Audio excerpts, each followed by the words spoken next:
In this bloodbath and bludgeoning, I will be blooded but unbowed. Maging duguan man ay hindi susuko.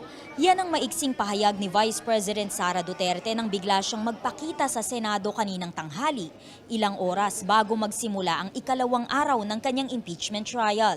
Pasado alas 12 dumating ang bise. Dumiretso siya sa press con area para sa maiksing statement pero hindi siya sumagot sa mga tanong. Sandaling nagkagulo ang media at security personnel paglabas ng bise papunta sa holding area ng defense team. Dito pinulong niya ang kanyang mga abogado at umalis din ang Senado pasado alauna ng hapon. I think she's here to support the defense panel, no? But hindi siya cheerleader. Nito pong impeachment proceedings po na ito. Siya po yung nasasakdal, siya po yung akusado.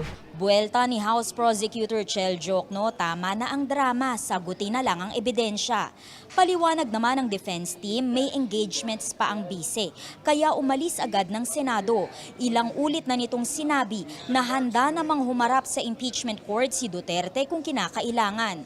Alam naman natin na itong impeachment ay isang bagay na kailangan sagutin at ginagawa naman natin yon. But at the same time, the Vice President has to go on and do her job as a Vice President. Sa trial, sinabi ni Private Prosecutor Lorna Capuna na hihilingin ng prosecution ang presensya ng bise para sa paglilitis kaugnay ng impeachment article tungkol sa pagbabanta sa buhay ni Pangulong Marcos at mga kapamilya nito. First article that we will be presenting, which is grave threats and acts of sedition, Your Honor.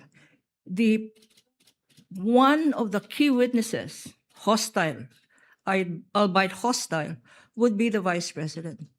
And therefore, if we can inquire if it is her intention to again appear in the premises of the Senate. Sagot ni Senador Cheese Escudero na siyang presiding officer, hindi inoobliga ng impeachment rules ang presensya ng respondent sa anumang court proceeding. From the point of view of the court, she is represented in this court through her counsel already.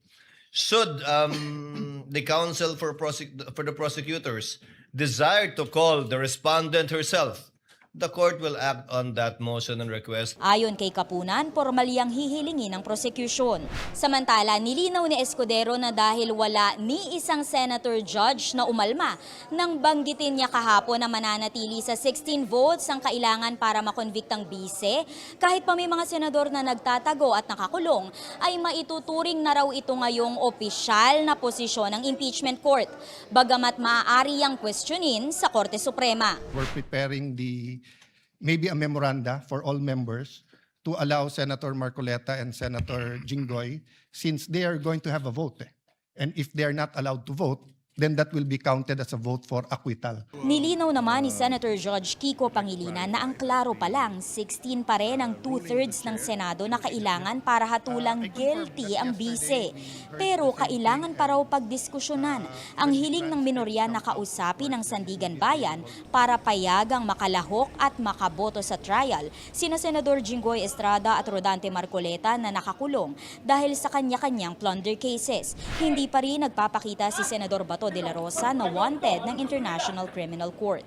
Para sa impormasyong napapanahon at on demand, Amor Santos, Newswatch Plus.